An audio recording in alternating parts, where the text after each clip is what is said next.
मैं डॉक्टर अनीता कावड़िया, सहचारी इतिहास, राजकीय मीरा कन्या महाविद्यालय उदयपुर। आज हम बीए पार्ट 3 में इतिहास के अंतर्गत पेपर फर्स्ट में राव चंद्रसेन की प्रतिरोध की नीति, इसके ऊपर आज हम विस्तार से अध्ययन करेंगे। राव चंद्रसेन जो कि मारवाड़ का शासक था, मालदेव का पुत्र था और लगभग 19 वर्ष का समय इसने मारवाड़ की रक्षा के लिए और केंद्रीय सत्ता से संघर्ष में निकाला था।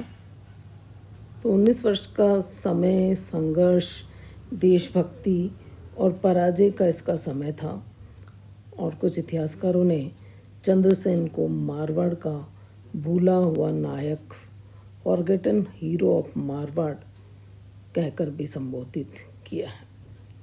तो आज हम राव चंद्रसेन, जिनका समय 1562 से 1583 ईस्वी तक है, 1562 टू 1583, इनके बारे में आज हम पढ़ेंगे। राव चंद्रसेन जिन बिंदुओं पर हमें अध्ययन करना है वो है उत्तराधिकार संघर्ष, इनका केंद्रीय सत्ता से संघर्ष और उसमें जोधपुर का मुगलों पर आक्रमण, भादराजून पर मुगलों का आक्रमण, सिवाना पर मुगलों का आक्रमण और ये सब के साथ इस पराजय के बाद, इस प्रतिरोध के बाद भी राव चंद्रसेन का क्या योगदान है, इस पर हम आज चर्चा करेंगे।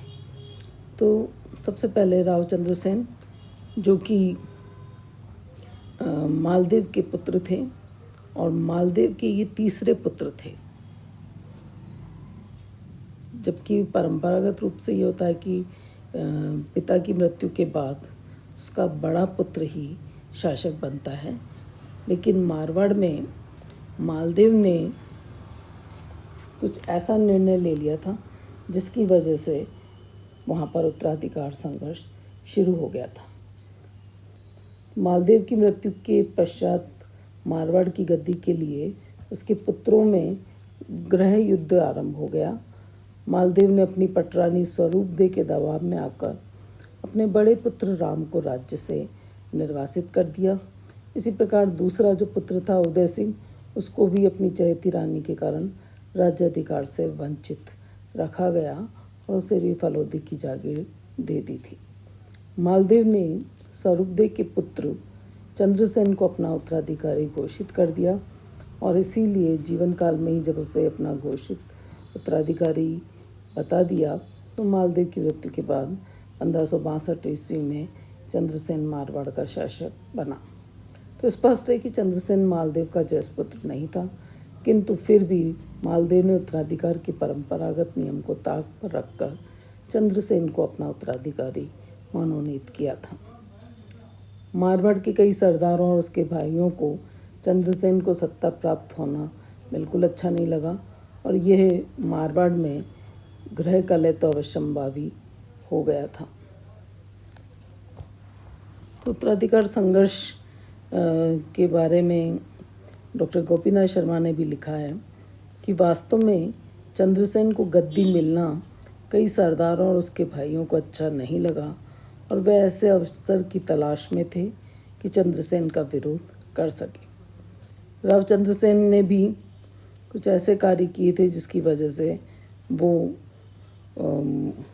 एक तरह से सबका विरोधी भी हो गया था। जैसे उसने जो उदय सिंह का नौकर था उसको मरवा डाला था।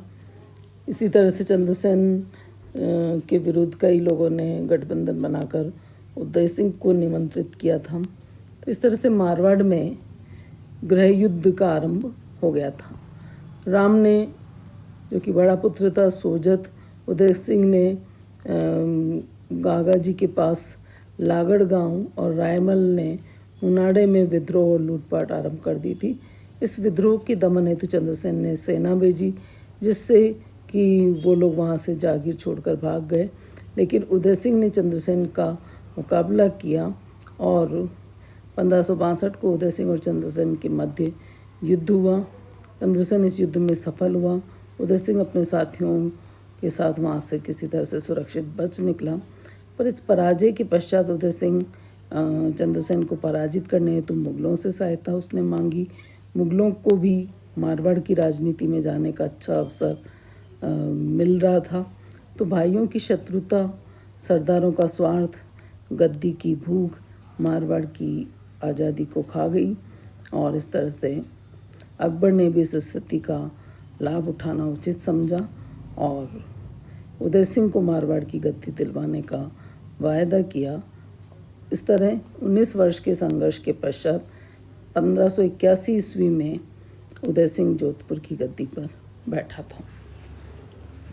कर्नल टॉड ने, जो मालदेव का दूसरा पुत्र था, उदय सिंह के संबंध में लिखा है कि वह स्वार्थी था, किसी प्रकार से राज सिंहासन पर बैठकर सुख भोगना चाहता था, और उसका जो शरीर था मोटा था और उसकी बुद्धि भी मोटी थी, इसीलिए उसे मोटा राजा भी कहते हैं। अब यहाँ हम आगे देखेंगे केंद्रीय सत्ता से संघर्ष। केंद्रीय सत्ता से संघर्ष क्यों हुआ? क्योंकि यदि हम भारत की राजनीति को देखें तो भारत की राजनीति में इस समय महत्वपूर्ण परिवर्तन हो चुका था। शेरशाह की मृत्यु के बाद हुमायूं ने दिल्ली की गद्दी पर कब्जा कर लिया था, लेकिन शीघ्र ही उसकी भी मृत्यु हो गई थी, और उसकी मृत्यु के पश्चात उसका पुत्र अकबर भी दिल्ली का सम्राट बन गया था। अकबर ने अपने राज्य की प्रारंभिक समस्याओं को निपटाने के बाद अपने साम्राज्य विस्तार की ओर ध्यान देना आरंभ किया, और उसने राजपूताना की तरफ अपना ध्यान आकृष्ट किया। अलवर, नागौर, अजमेर, यहाँ से अफगानों के प्रभुत्व को मिटाने के बाद वह अपने सूबेदार नियुक्त करने लगा। राजपूत राज्यों की आंतरिक समस्याओं ने अकबर को ये बहुमूल्य मौके दिए, जिसके परिणाम स्वरूप वह उन राज्यों पर अपनी अधीनता थोपने में सफल हुआ। तो अकबर के समय के अनुसार नवीन नीतियों का प्रतिपादन उसने किया, जिसमें उसकी धार्मिक सहिष्णुता की नीति ने राजपूत शासकों को अपनी ओर आकर्षित किया, और धीरे धीरे राजपूत राज्यों का स्वतंत्र अस्तित्व समाप्त होने लगा और राजपूताना पे अकबर की सर्वोच्चता का बादल छाने लगा। इस समय यदि हम देखें तो जोधपुर पर मुगलों का आक्रमण इसी उद्देश्य से हुआ था, क्योंकि भाइयों का जो गृह कलह था वो तो किसी तरह से शांत हो गया था, तो वो समाप्त नहीं हुआ था, और अकबर भी इस अवसर की तलाश में ही था, और उसने राजपूताना की कुछ राज्यों से मैत्री संबंध स्थापित करके अपनी सर्वोच्चता कायम करना शुरू कर दिया था। और मारवाड़ के दो प्रमुख दुर्ग थे, मेड़ता और नागौर, पर अकबर ने पहले ही कब्जा कर लिया था। मारवाड़ राज्य की आपसी फुट का लाभ उठाते हुए जोधपुर जैसे सुदृढ़ दुर्ग पर अकबर अधिकार स्थापित करना चाहता था। अतः अकबर ने जो मालदेव का बड़ा पुत्र था राम, उसकी प्रार्थना पर ध्यान दिया, और जोधपुर पर आक्रमण करने के लिए उसने हुसैन कुली के नेतृत्व में एक शाही सेना भेजी थी, और 1564 ईस्वी के लगभग हुसैन कुली की सेना ने जोधपुर पर घेरा डाल दिया। चंद्रसेन किले से ही मुगलों पर जवाबी कार्रवाई करते रहे। साथ ही चंद्रसेन ने किले के पश्चिमी भाग की रक्षा हेतु तालाब में, रानीसर नामक तालाब था, उसकी प्राचीर पर कुछ सैनिक तैनात किए। मुगलों ने किले में प्रवेश का कोई रास्ता न देखकर रानीसर की प्राचीर पर भयंकर आक्रमण कर उसे अपने कब्जे में कर लिया।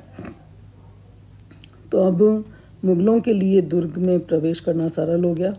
चंद्रसेन को दीर्घकालीन घेरे के कारण फिर रसद का अभाव झेलना पड़ा, अतः चंद्रसेन ने अपने कुछ सहयोगियों के साथ किले को छोड़ दिया और वो भाद्रा जून की तरफ बढ़ गया। जोधपुर मुगलों के अधिकार में आ गया। तो इस प्रकार मालदेव के पुत्रों की आपसी फूट के कारण मारवाड़ पर मुगलों का वर्चस्व स्थापित हो गया, और उधर जोधपुर त्यागने के बाद राव चंद्रसेन को कई आर्थिक कठिनाइयों का सामना करना पड़ा। चारों तरफ अराजकता होने से राजस्व से आय होने की संभावना नहीं रही।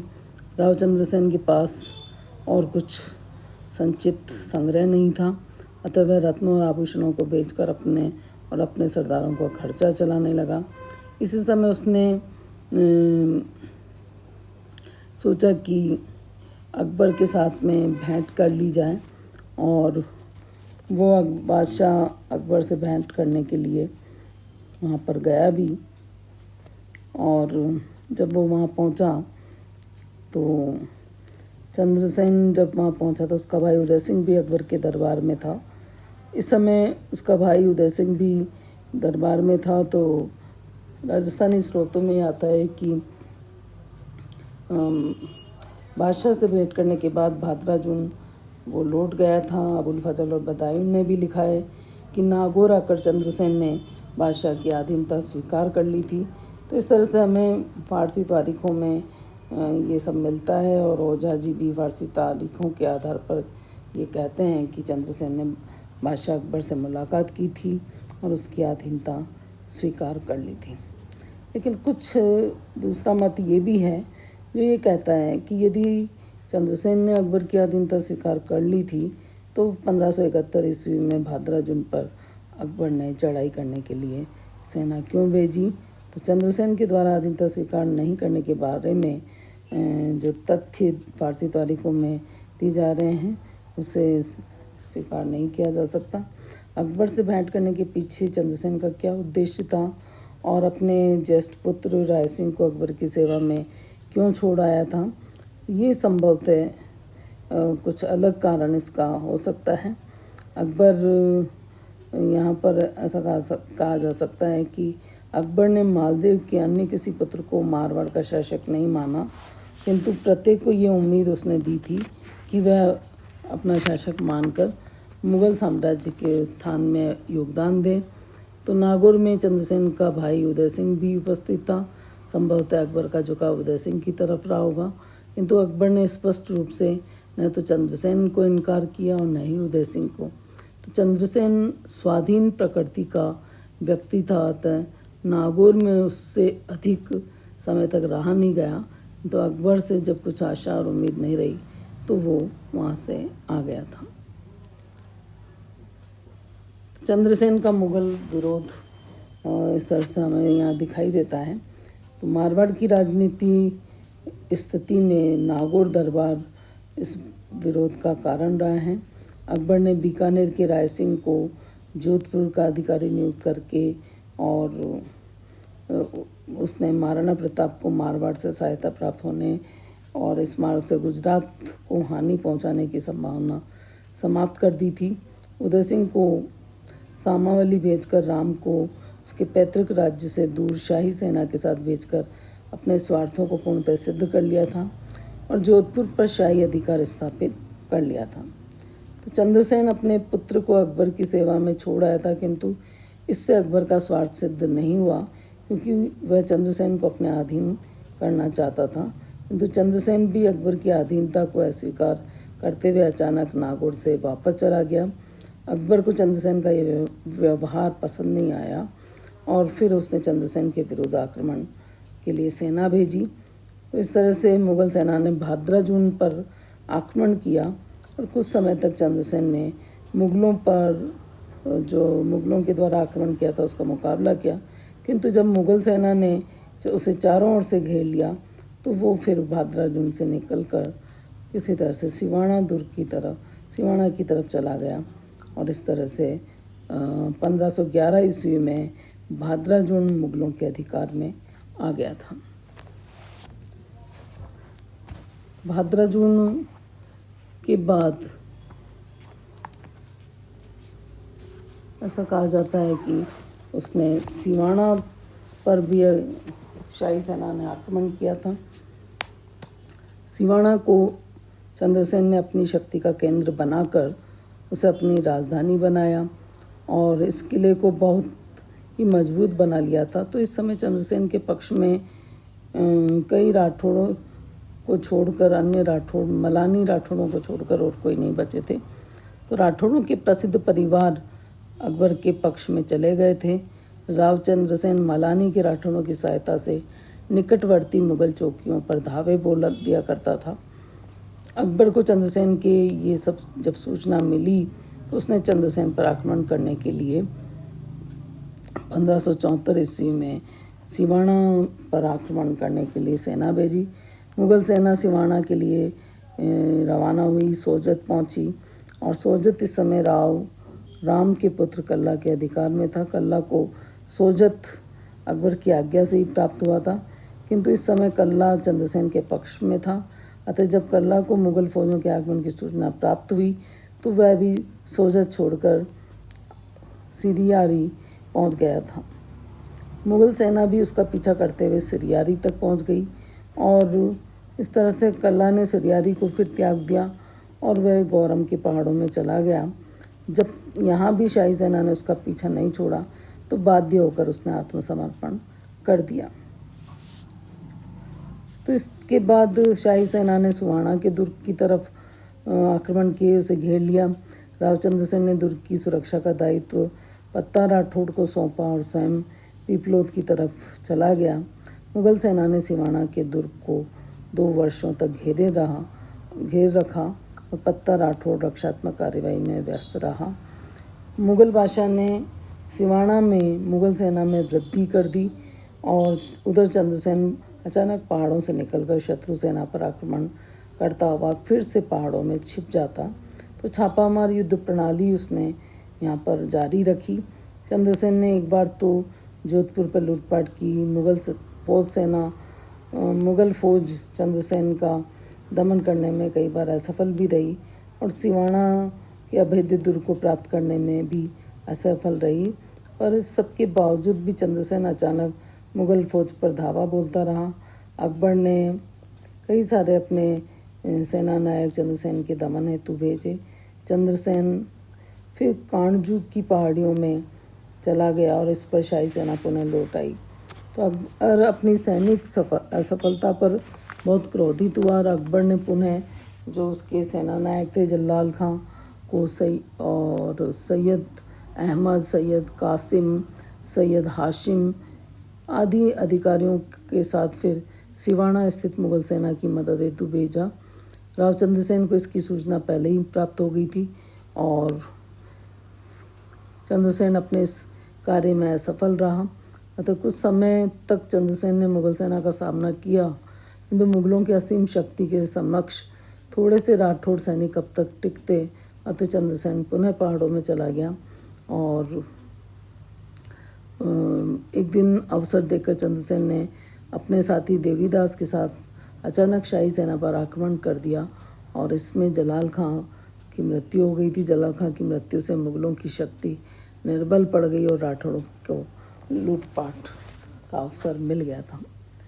सिवाना के दुर्ग जो कि दुर्गम पहाड़ी पर स्थित होने के कारण चंद्रसेन की सेना मुगल आक्रमण से पर्याप्त सुरक्षित थी। अतः मुगल सेनापतियों के द्वारा बार बार कोशिश करने के बाद भी सिवाना के दुर्ग पर मुगलों का अधिकार नहीं हो सका।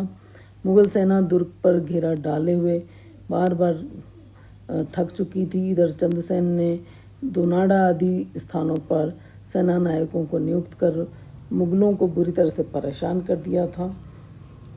तो अकबर ने अपनी सेना को फिर सिवाना दुर्ग पर असफल देकर 1576 ईस्वी में उसने शाहबाज खां के नेतृत्व में एक बड़ी सेना के साथ सिवाना भेजा और 1576 ईस्वी के अंत में दुर्ग को खाली कर दिया और सभी राठौड़ सरदार चंद्रसेन के साथ पहाड़ों में चले गए। किंतु राठौड़ सरदारों ने समय समय पर अवसर देकर मुगल सेना पर धावे बोले, परेशान किया। इस प्रकार चंद्रसेन ने छापामार नीति का अनुसरण करते हुए मुगलों को काफ़ी तंग किया था।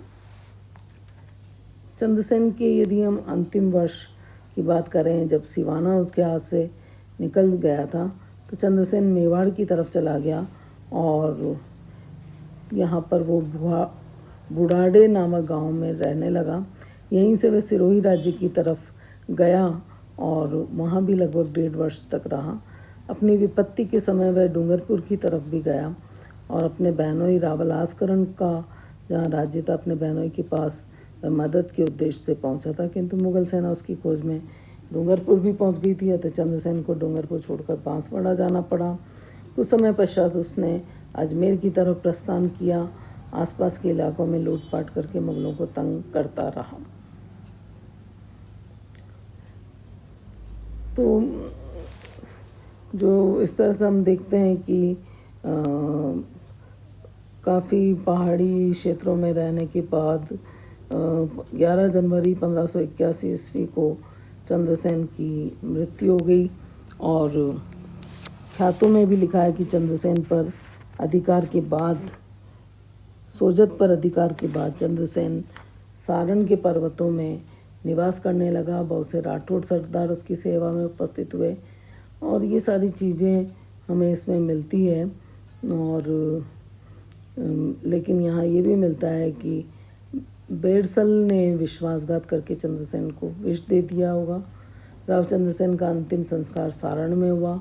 वहीं उसकी स्मारक बनी हुई है जिस पर एक लेख उत्कीर्ण है जो कि राव चंद्रसेन की मृत्यु की तिथि को बताता है। तो इस तरह से वो जीवन पर्यंत केंद्रीय सत्ता के साथ प्रतिरोध करता रहा।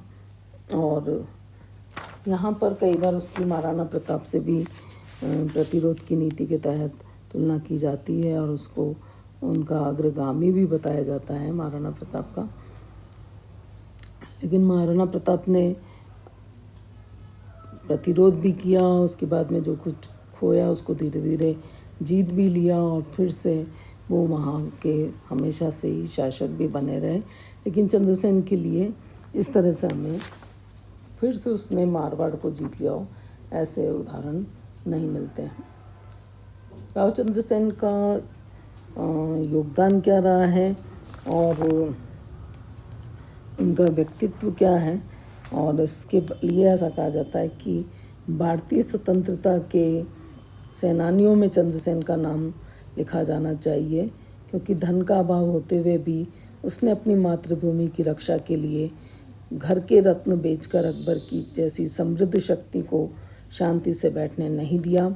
और इसीलिए पंडित रेऊ ने अपनी पुस्तक मारवाड़ का इतिहास में चंद्रसेन की तुलना प्रताप से की है और उसे मध्यकालीन भारत का एक महत्वपूर्ण योद्धा भी माना है। गोपीनाथ शर्मा का भी कथन है कि वो मनस्वी और स्वतंत्र प्रकृति का वीर होने से मुगल अधीनता स्वीकार करने को तैयार नहीं हुआ। ये मुगल राठौड़ संघर्ष विचार और मान्यताओं के भेद का ही फल था। तो चंद्रसेन साहसी और दृढ़ प्रतिज्ञ व्यक्ति था जिसने कुछ न होकर भी अकबर को चुनौती दी और इतिहास में अपना नाम सुरक्षित कर लिया। तो चंद्रसेन के लिए जैसे कहा जाता है कि अधिकांश जीवन उसने पहाड़ों में व्यतीत किया और अकबर का विरोध करके अपने स्वतंत्र अस्तित्व को बनाए रखा। वास्तव में वह अकबर के युग का प्रथम राजपूत शासक था जिसने मुगल सत्ता का लगातार विरोध किया। राव मालदेव की मृत्यु से पहले ही राजस्थान में मुगलों का आगमन आरंभ हो गया था और राजपूत शासकों की आपसी कलह और उनके आंतरिक मामलों में परस्पर हस्तक्षेप के कारण मुगलों ने राजपूतों में अपने पैर फैलाने आरंभ कर दिए थे। और इस तरह से मुगल सम्राट अकबर ने राजपूतों को अपने राज्य में पूर्ण सम्मान देकर राजपूतों की स्वतंत्रता को समाप्त कर दिया था। अब राजपूतों को अपनी मातृभूमि की स्वतंत्रता की परवाह नहीं थी। वे अपने व्यक्तिगत सुखों की ओर आकर्षित होने लगे थे और इसी के परिणाम स्वरूप राजपूत कन्याओं का विवाह मुगलों के साथ करना, मुगल हरम में पहुंचाने का सिलसिला आरंभ हुआ। और लेकिन इस सब वातावरण में भी चंद्रसेन ने अपनी स्वाधीन प्रकृति के अनुरूप व्यवहार किया और उसने अपनी स्वतंत्रता की रक्षा के लिए मुगलों से लंबे समय तक संघर्ष किया। तो वास्तव में अकबर और चंद्रसेन के मध्य संघर्ष विचारों और मान्यताओं का था। अकबर की सत्तावादी मान्यता चंद्रसेन की स्वाधीन प्रकृति से मेल नहीं खाती थी और यद्यपि वह जब नागौर के दरबार में पहुंचा जरूर था, किंतु उसने स्वाधीनता को अकबर के सामने समर्पित नहीं किया था और इसी का परिणाम ये हुआ कि उसे अपने राज्य से वंचित होना पड़ा उसे पहाड़ों में आश्रय लेना पड़ा। उसे ऐसे शत्रु से संघर्ष करना पड़ा जिसके पास धन जन की कमी नहीं थी, और इसके विपरीत चंद्रसेन के पास जन धन का अभाव बना रहा। उसने अपने परिवार के रत्नों को और पोखरण को बेचकर किसी तरह से अपने संकटमय दिनों को व्यतीत किया। तो इस प्रकार उसने जो स्वाधीनता की ज्योति को प्रज्वलित किया और उसे जलाए रखने का जो प्रयास किया, इसका श्रेय पूर्णतः चंद्रसेन को दिया जाता है, जिस पर आगे चलकर महाराणा प्रताप ने भी वो सब कार्य किए थे। अतः चंद्रसेन का योगदान अन्य किसी प्रतापी शासक से कम नहीं है।